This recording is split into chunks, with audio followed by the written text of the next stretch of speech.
Hello दोस्तों, स्वागत है आपका।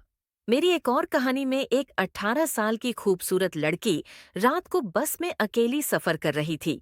अचानक उसकी मुलाकात एक 35 साल की आदमी से होती है। दोनों में थोड़ी देर बातचीत होती है और इसी दौरान दोनों अच्छे दोस्त बन जाते हैं। थोड़ी देर बाद उस आदमी ने लड़की के साथ कुछ ऐसा किया जिसे सुनकर आपके होश उड़ जाएंगे। तेज हवाओं के साथ साथ हल्की हल्की बारिश भी हो रही थी। मैं भी दिल्ली के बस अड्डे पर अपनी बस के आने का इंतजार कर रहा था। रात के 10 बज चुके थे। बस अब काउंटर पर लगने ही वाली थी। मुझे टिकट के कोई चिंता नहीं थी, क्योंकि मैं टिकट दिन में ही ले लिया था। तभी 1718 साल की खूबसूरत सी लड़की मेरे पास आकर कहती है, यह मनाली जाने वाली बस कब तक आएगी? मैंने कहा, थोड़ी ही देर में आने वाली है। फिर वह थोड़ा सा आगे जाकर एक बेंच पर बैठ गई। कुछ मिनट बाद बस भी आ गई थी और मैं अपनी सीट पर बैठ गया। इत्तेफाक से वह लड़की अपनी सीट नंबर चेक करते हुए मेरे बगल वाली सीट पर बैठ गई। करीब 10 मिनट बाद खामोशी को तोड़ते हुए वह लड़की बोली, हेलो सर, क्या आपके पास समम निकालने की पिन होगी? उसने अपने बैग से एक फोन निकाला और उसमें नया सिम डालना चाहती थी। उसके पास सिम निकालने की पिन नहीं थी। मैंने फिर हाँ में गर्दन हिलाई और अपने पास से पिन निकालकर उस लड़की को दे दी। लड़की ने थैंक यू कहा और मेरे हाथ से पिन ले ली। फिर कुछ देर बाद सिम डालकर मुझे वापस कर दी। थोड़ी देर बाद मैं जब उसकी तरफ देखा तो मुझे वह कुछ परेशान सी लगी। मैंने पूछ लिया, क्या कोई परेशानी है? वह बोली, सिम नहीं चल रही। मैं मोबाइल मांगा और उसे देखने लगा। फिर मैंने उससे कहा कि सिम अभी एक्टिवेट नहीं हुई है, थोड़ी देर में हो जाएगी और एक्टिवेट होने के बाद आईडी वेरिफिकेशन होगा। उसके बाद आप इसे इस्तेमाल कर सकती हैं। लड़की ने कहा, क्या आईडी वेरिफिकेशन जरूरी है? मैंने कहा, हाँ, आजकल आईडी वेरिफिकेशन जरूरी कर दिया गया है। उसके बाद ही सिम एक्टिव होती है, जिसके नाम से सिम लिया गया है। बस उसका पूरा पता देना होता है। वह लड़की मेरी बात सुनकर घबरा जाती है। फिर मैंने उसे दिलासा देते हुए कहा कि इसमें परेशानी वाली कोई बात नहीं है। वह अपने हाथों को मसल रही थी, जैसे किसी परेशानी में हो। फिर मैंने उसको कहा कि अगर आपको कहीं कॉल करनी है तो आप मेरा मोबाइल फोन इस्तेमाल कर सकती हैं। अभी तो मुझे बात नहीं करनी है, मगर मुझे नहीं पता कि यह सिम किसके नाम से खरीदी गई है। मैंने कहा, एक बार एक्टिवेट होने दीजिए, जिसने खरीदी होगी उसी के नाम से हो जाएगी। मैंने उस लड़की से पूछा, आप मनाली में रहती हैं या कोई वहां पर काम है? लड़की बोली, नहीं, मनाली में कोई काम नहीं और ना ही मेरा वहां पर घर है। मैंने फिर पूछा, आपको जाना कहाँ है? उसने कहा, मुझे मनाली से दूसरी बस पकड़नी और फिर हमेशा हमेशा के लिए आजाद। मैंने कहा, आजाद? लेकिन किस तरह की कैद से? मुझे फिर से जिज्ञासा हुई कि किस कैद में थी वह यह लड़की। फिर से मैंने पूछा, किस कैद की बात कर रही है? मैं कुछ समझा नहीं। वह बोली, उस कैद में जिसमें हर लड़के होती है, जहां घर वाले कहीं शादी कर लो, जब जैसा कहे वैसा ही करो। मैं घर से भाग चुकी हूँ। मुझे बहुत तज्जब हुआ कि आज के जनरेशन को क्या हो गया है। फिर मैं मुस्कुराते हुए पूछा, अकेली भाग रही है आप? आपके पास कोई नजर नहीं आ रहा। वह बोली, अकेली नहीं, साथ में है कोई। मैंने पूछा, कौन? मेरे प्रश्न तो खत्म ही नहीं हो रहे थे।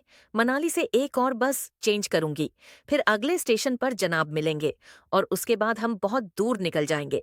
मैंने मुस्कुराते हुए कहा, अच्छा, तो यह प्यार का मामला है। मैंने उसे बताया कि मैंने भी लव मैरिज किया। ये बात सुनकर वह बहुत खुश हुई थी और बोली, अपनी लव स्टोरी बताइए ना। वह मुझसे बात करने के लिए उत्सुक होने लगी। मैंने कहा, अपनी लव स्टोरी बताऊंगा, पहले आप यह बताइए कि आपके घर में कौन कौन है? उसने चालाक बनते हुए कहा, मैं आपको क्यों बताऊं? मेरे घर में कोई भी हो सकता है। मतलब मैं आपका नाम भी नहीं पूछ सकता। क्या? वह बोली, कुछ भी नाम हो सकता है? मेरा ईका मीना डिब्बा कुछ भी बहुत बातूनी लड़की थी। थोड़ी इधर उधर की बातें करने के बाद उसने हाथ पर्स से टॉफी निकालकर मेरी तरफ बढ़ाते हुए बोली, आज मेरा बर्थडे है। मैंने उसकी हथेली से टॉफी उठाते हुए बधाई थी। टॉफी को मुंह में डालते हुए पूछा, कितने साल के हो गई हो? उसने कहा, आज मैं 18 की हो गई हूँ। 18 साल मतलब भागकर शादी करने का कानूनी उम्र हो गई है आपकी। मेरी बात पर वह खिलाकर हंस देती है। फिर वह बोली, मेरा नाम कविता है। और आपका नाम क्या है? मैंने कहा, मेरा नाम संजय है। कुछ ही देर में हम अच्छे दोस्त बन गए थे। मैंने उसे बताया कि मेरी उम्र 36 साल, यानी कि मैं आपसे 18 साल बड़ा हूं।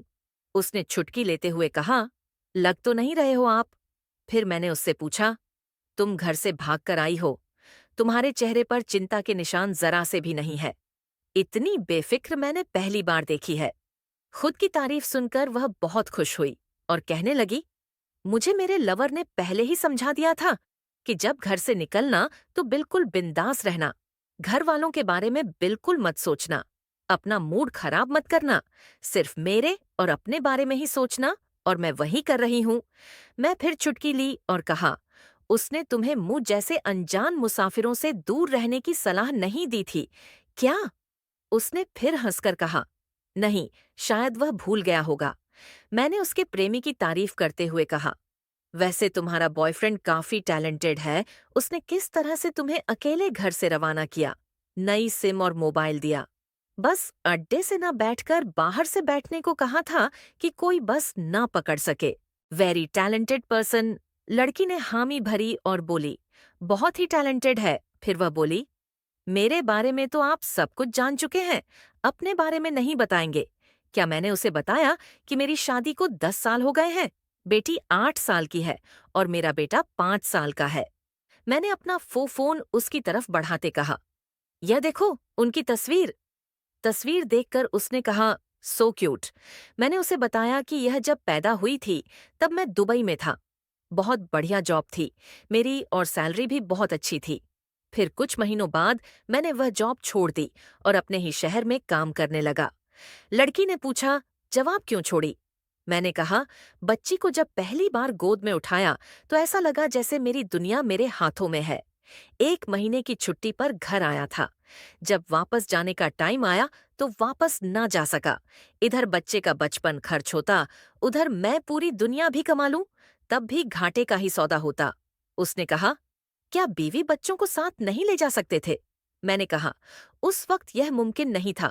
मुझे दोनों में से एक को चुना था, आलीशान रहन सहन के साथ नौकरी या फिर परिवार। मैंने अपना परिवार चुना। मैं अपने सामने ही अपने बच्चों को बड़ा होता देखना चाहता था। उस लड़की ने कहा, वेरी इम्प्रेसिव। मैं मुस्कुराकर खिड़की की तरफ देखने लगा।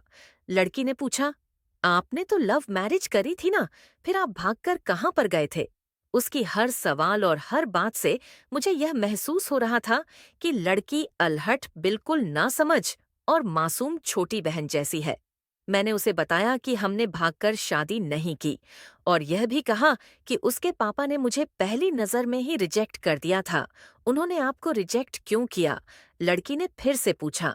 मैंने कहा, रिजेक्ट करने का कोई भी कारण हो सकता है। मेरी जाति, मेरा घर परिवार, शायद मेरा काम बिल्कुल सही। लड़की ने सहमति दर्ज कराई और आगे पूछा, फिर आपने क्या किया? मैंने कहा, कुछ नहीं। मेरी वाइफ ने तो मुझसे कहा था कि भाग चलते हैं, लेकिन मैंने मना कर दिया।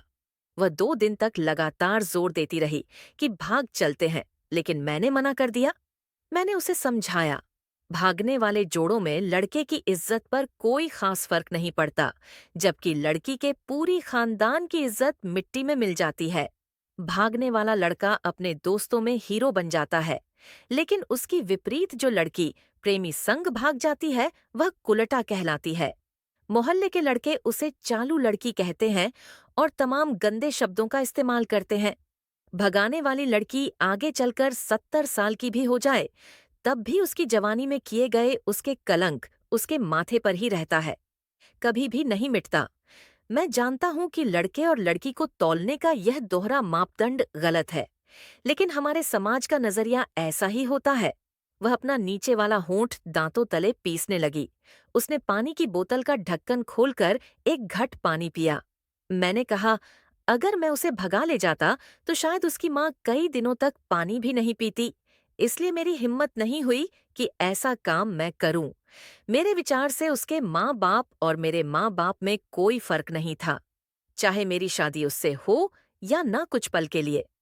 वह बहुत सोच में पड़ गई, लेकिन फिर भी मेरे बारे में और अधिक जानना चाहती थी। उसने कहा, फिर आपकी शादी कैसे हुई? मैंने बताया कि गीता की सगाई कहीं और कर दी गई थी। धीरे धीरे सब कुछ नॉर्मल होने लगा था। गीता और उसके मंगेतर की फोन पर बातें भी होने लगी थी। लेकिन जैसे जैसे शादी नजदीक आने लगी, गीता के ससुराल वालों की डिमांड बढ़ने लगी। डिमांड मतलब? लड़की ने पूछा। डिमांड का एक ही मतलब होता है, दहेज की डिमांड। परिवार से सब लोगों को सोने की अंगूठियां चाहिए थी। सास और नंद के लिए सोने के नेकलेस और दूल्हे को लग्जरी कार और फ्लैट चाहिए था। इसलिए मैंने भी सगाई तुड़वा दी। इसलिए नहीं कि मेरी शादी उससे हो जाए, बल्कि ऐसे लालची लोगों के साथ गीता कभी खुश नहीं रह सकती थी। कुछ दिनों बाद गीता की घरवाले मेरी और उसकी शादी करवाने के लिए तैयार हो गए। यह सब किस्मत की बात थी। लड़की बोली, चलो अच्छा हुआ आप मिल गए, वरना वह गलत लोगों में फंस जाती। मैंने कहा, जरूरी नहीं कि माता पिता का फैसला हमेशा सही हो, और यह भी जरूरी नहीं कि प्रेमी जोड़े की पसंद सही हो।